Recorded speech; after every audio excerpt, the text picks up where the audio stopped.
So guys, जैसा कि हमने पिछले एपिसोड में देखा कि शियाओ तायिन स्टोन की खोज में कोल्ड रीजन में आया था, जहां उसका सामना की के अंकल से हुआ, पर उन्हें पहचान नहीं पाया, जिससे एक छोटी फाइट में ही वो बहुत घायल हो गए थे। उन्हें शियाओ की पावर से एहसास हुआ कि वो उसका मुकाबला नहीं कर सकते और उन्होंने शियाओ के साथ हाथ मिला लिया था। उन्होंने उसे सील के बारे में बताया, जिससे टेंग ने तायिन स्टोन को बाहर निकाल लिया था और अब वो बाहरी दुनिया के लोगों को ललकार रहा होता है, जिससे अंडरग्राउंड पहले सेक्ट लीडर ने उस पर अपनी एनर्जी से अटैक किया। शियाओ आसानी से उस अटैक से बच गया। उस वोइड क्रेग में एक सील मौजूद होती है जिसे एल्डर तोड़ नहीं पाए। शियाओ ने चिढ़ाने लगा, जिससे अंडरग्राउंड सेक्ट लीडर गुस्से में आग बबूला हो चुका था। अब नरक का insect king underground sect leader के पास आता है, जिसकी पावर गॉड रियल्म में होती है। वो कहता है कि वांग इमोर्टल नेशन के अंदर मौजूद है। मैं नहीं जानता कि उसने हमारे लिए अंदर कौन सा ट्रेप या जाल बिछा रखा होगा, जिससे उसने हमारे हेवनली डीटी को मार डाला। उसने खुद 2 हेवनली डीटी की लाशों को बाहर भेजा, जिससे शायद वो हमें जानबूझकर झांसा दे रहा हो। इसीलिए अब मैं अंदर जाऊंगा और आप देखना कि मैं आखिर उसका सामना कैसे करता हूँ। अंडरग्राउंड सेक्ट लीडर कहता कि तुम अपनी फिजिकल बॉडी को अंदर मत भेजो, तुम अपने आप को एक स्पिरिचुअल बॉडी में बदल लो। कोशिश करना कि वो हुआंग एक हमले में ही मारा जाए। अब इंसेक्ट किंग अपनी स्पिरिचुअल बॉडी को बाहर निकालता है, जिससे वो उसे वॉइड पोर्टल के थ्रू एशियन इमोर्टल में भेज देता है। टेंग उसे देखकर परेशान हुआ बोलता है कि भाई तुम्हें केयरफुल रहना होगा, ये पॉइजन इंसेक्ट किंग का राजा है। इसके पॉइजन मिस्ट को छूने से कोई गॉड भी आसानी से मारा जा सकता है। शियाओ बोलता है कि यह इससे इंसेक्ट राजा का आध्यात्मिक शरीर है। इंसेक्ट किंग अपनी पॉइजन को रिलीज करने लगता है। शियाओ बोलता है कि स्पिरिचुअल बॉडी होने की वजह से मुझे नहीं लगता कि मुझे इसका सामना करने में कोई परेशानी होगी, और वो इमोर्टल क्यूब बैरियर को क्रिएट कर लेता है, जिससे वो उस पॉइजन को आसानी से दूर कर देता है। पॉइजन इंसेक्ट किंग भागने लगता है, पर शियाओ अपनी एनर्जी से उसे पकड़ लेता है। शियाओ उसकी गर्दन दबोचकर कहता है कि लिटिल बग, तुम मुझे मारना चाहते थे। इंसेक्ट किंग कहता है कि तुम्हें आखिर भय क्यों नहीं है। शियाओ कहता है कि तुम्हें क्या लगा कि मैं तुम्हारे इस पॉइजन से डर जाऊंगा, पर मैं डरा नहीं क्योंकि तुम कमजोर हो। इंसेक्ट किंग कहता है कि तुम्हारी हिम्मत मेरा अपमान करने की कैसी हुई, और वो दूर जाकर उस पर पॉइजन से अटैक करता है। शियाओ दूर चला जाता है। इंसेक्ट किंग अब और ज्यादा पॉइजन को एक्टिवेट करने लगता है। शियाओ कहता है कि तुम काफी एरोगेंट हो रहे हो, तुम्हारी औकात में तुम्हें अभी बताता हूँ। और वो गॉडेस लियू वाइन को एक्टिवेट करके उस पॉइजन से आसानी से बच जाता है, और वो तेजी से आकर उस बग को एक किक मारता है, जिससे वो उसे सीधे उस वॉइड क्रेक से बाहर फेंक देता है और बोलता है कि अगली बार तुम लोग किसी अच्छे को भेजना, क्योंकि इस मच्छर को मैं पकाकर खा नहीं सकता था, मुझे भूख लगी है। सभी यह देखकर काफी डर गए होते हैं। इंसेक्ट किंग अपनी स्पिरिचुअल बॉडी को अंदर भेजने की वजह से जिंदा बच गया होता है। अंडरग्राउंड सेक्ट लीडर कहता है कि जरूर इस हुआंग के पास कोई मेथड होगा जिससे तुम्हारे जहर से इसे कुछ नहीं हुआ, और वो अपने साथियों से कहता है कि हमें अब और ज्यादा हेवनली डीटी की ट्रू फॉर्म को अंदर भेजना होगा। तो अब 3 हेवनली डीटी अंदर जाते हैं। शियाओ ये जानता था, इसीलिए वो अपनी गॉड हैंड पावर को एक्टिवेट करके उन तीनों पर अटैक कर डालता है। वो चारों बाहरी दुनिया में टकराकर मारे जाते हैं। बाहर मौजूद सभी लोग डरने लगते हैं कि इस हुआंग की ताकत वाकई कितनी महान हो चुकी है, जो ये हेवनली बीइंग को भी आसानी से मार रहा है। और अब उन सभी को लगने लगा था कि वो हुआंग को मारने के लिए पावरफुल डीटी पर ही डिपेंड रह सकते हैं जो अंदर मौजूद है। वहीं शियाओ अब उन लोगों से निपटने के लिए अपने कुनपेंग बॉडी को पोर्टल के आगे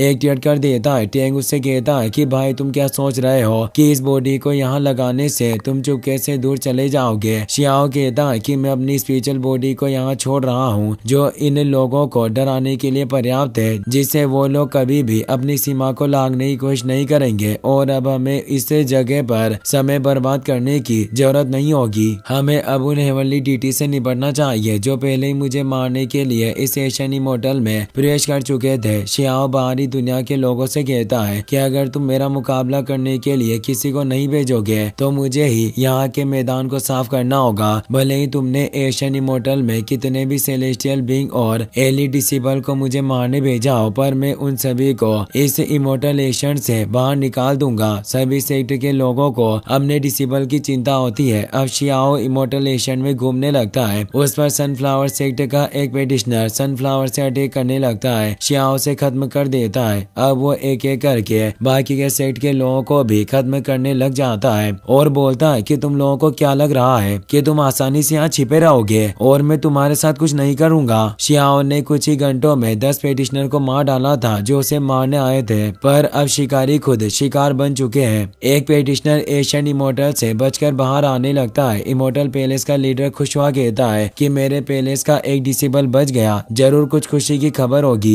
लेकिन तभी शियाओ की स्पिरिचुअल बॉडी अपनी लाइटनिंग पावर से उस डिसेबल को अंदर खींच लेता है और उसे एक जोरदार किक मारकर खत्म कर डालता है। शियाओ की वो कुनपेंग बॉडी अब अपने रियल फॉर्म में ट्रांसफॉर्म होकर शियाओ के पास आ जाती है। क्योंकि शियाओ भी वहां चुका था, वो बाहरी दुनिया के लोगों से कहता है कि तुमने अभी तक भी किसी को अंदर नहीं भेजा, मैं अब पहले ही अंदर मौजूद सभी लोगों का खात्मा कर चुका हूँ, क्या तुम लोग मेरे साथ खेलना नहीं चाहते? तभी बाहरी दुनिया में मौजूद एक कार्ड में से तेज लाइटनिंग के साथ एक एल्डर बाहर आते हैं जो गुस्से में बोलते हैं कि हमें स्वांग का खात्मा करना होगा, हमें इसे किसी भी कीमत पर जिंदा नहीं छोड़ना चाहिए। अंडरग्राउंड सेक्टर लीडर कहता है कि मैं शियाओ की लाश को हासिल करना चाहता हूँ ताकि मैं इमोर्टल एनर्जी के तीनों स्ट्रेन को हासिल कर पाऊँ। साथ ही मैं इस वांग को एक अच्छी पपेट में रिफाइन करूंगा जिससे ही मेरा बदला पूरा होगा। अब हम किंगी को देखते हैं जो शियाओ के बारे में सोच रही होती है कि वो अब काफी पावरफुल हो चुका है, जो सभी बाहरी सेक्टर से अकेले ही निपट रहा है। मैंने कभी भी उम्मीद नहीं की थी कि वो इतना आगे निकल जाएगा। अब बूटियन सेक्टर के लोग भी शियाओ के साथ उसके विवाह को स्वीकार कर चुके थे क्योंकि वो शियाओ से दुश्मनी मोल नहीं लेना चाहते थे। किंगी कहती है कि ये मैंने कभी भी अपेक्षित नहीं किया कि गलती से जो मेरा शियाओ के साथ विवाह हुआ वो असलियत में बदल जाएगा। मैं उम्मीद करती हूँ कि शियाओ तुम और ज्यादा स्ट्रॉन्ग बनोगे। वहीं अब हम फेरी यूचन और उसके अंकल को देखते हैं। अंकल कहते हैं कि मैंने कभी भी नहीं सोचा कि वह हुआंग एशियन इमोर्टल में आकर इतना पावरफुल बन सकता है। मैं अपने सेक्टर का लीडर होने के बावजूद भी उससे डरा हुआ महसूस करता हूँ और हमारे सेक्टर में ऐसा कोई नहीं जो उसका मुकाबला कर सके। और वो फेरी यूचन से पूछता है कि तुम्हारे और उस हुआंग के बीच में रिलेशन कैसे है? फेरी यूचन कहती है कि हम दोनों दुश्मन है, दोस्त नहीं। अंकल बोलते हैं कि शत्रुता को शांति से बदला जा सकता है, कुछ भी नामुमकिन नहीं होता। उस लड़के हुआंग की क्षमता असाधारण है जिसे कोई मैच नहीं कर सकता। पूरे इतिहास में केवल कुछ ही लोग हैं जो ऐसी पावर अचीव कर पाए। अगर हमें शियाओ का साथ मिले तो ये ब्यूटियन सेक्टर के लिए काफी अच्छा होगा और हमारे पास भी काफी सारी अपॉर्चुनिटी होगी। और अगर हम उसके दुश्मन बनकर रहे तो हम खुद ही अपने अंत का कारण बनेंगे। और जब वो पीछे मुड़ते हैं तो किंगी उन्हें देखकर हंसने लगती है क्योंकि वो उनके फेस को देखकर समझ आती है कि वो शियाओ से मार खाकर लौटे हैं। अंकल उसे कहते हैं कि तुम ब्यूटियन सेक्टर की संत हो, इसीलिए तुम्हारे ऊपर ही डिपेंड करता है कि तुम शियाओ के साथ मिल जाओ। यानी वो शियाओ को पार्टनर बनाने की बात कर रहे थे। फेरी यूचन कहती है कि आप कहना क्या चाहते हो? मैं आपकी इन क्रेजी बातों को समझती हूँ पर यह सब अच्छा नहीं लग रहा।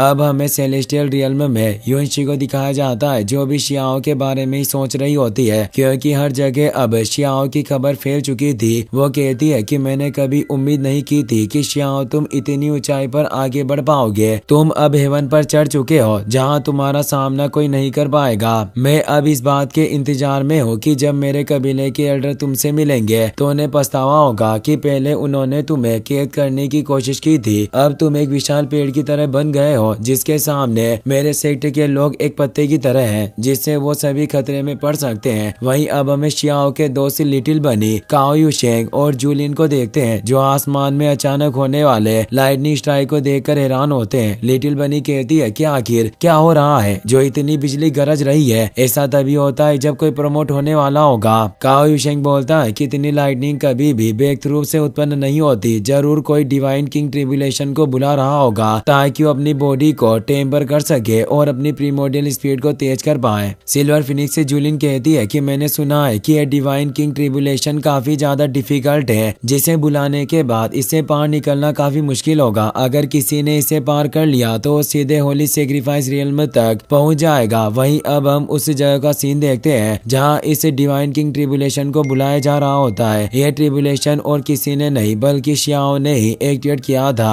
वहां पर 8 आर्मर क्लेन और उसके साथी सेक्टर के एल्डर मौजूद थे। शियाओ 8 आर्म्ड क्लेन के एशियन एंसेस्टर से कहता है कि बाहरी दुनिया और इस जगह पर मेरे कई सारे दुश्मन है और इस ट्रिब्यूलेशन से जूझने के वक्त में उनका मुकाबला नहीं कर पाऊंगा, इसीलिए मुझे सीनियर आप पर ही डिपेंड रहना होगा। एशियन एंसेस्टर कहते हैं कि लिटिल फ्रेंड तुम चिंता मत करो, तुम हमारे क्लेन के सेवियर हो। भले ही हमें थंडर ट्रिब्यूलेशन लिक्विड ना मिले फिर भी हम तुम्हें पूरी तरीके से प्रोटेक्ट करेंगे। शियाओ अब ट्रिबुलेशन को स्टार्ट करने लगता है। तभी वहाँ एक पोर्टल ओपन होता है जिससे एशियन ट्री क्लेन के लोग भी इस जगह पर आ जाते हैं, पर अब कोई भी शियाओ की बराबरी नहीं कर सकता था। वो कहते हैं कि यह लड़का काफी आगे निकल चुका है, जिससे हमारा अब इसके साथ कोई मुकाबला नहीं है। युनशी भी वहाँ जाती है जो शियाओ को देख रही थी। साथ ही अब फेरी उचेन भी अपने अंकल के साथ वहाँ जाती है और अब शियाओ के दोस्त भी वहाँ चुके थे और बाकी कई सारे सेक्ट के लोग भी वहाँ आने लगते हैं। ट्रिबुलेशन ऑफिशियली स्टार्ट होने लगता है, जिससे तेज लाइटिंग शियाओ की तरफ बढ़ रही थी और एक विशालकाय मंजीरा नीचे आने लगती है जो शियाओ को अपने अंदर बंद कर लेती है, जो एक थंडर पावर से बना हुआ थंडर वेपन होता है। इसी के साथ ये एपिसोड यहीं पर खत्म हो जाता है। वीडियो पसंद आया हो तो लाइक कर देना, चैनल को सब्सक्राइब कर लेना। मिलते हैं नेक्स्ट वीडियो में। Take care, good bye.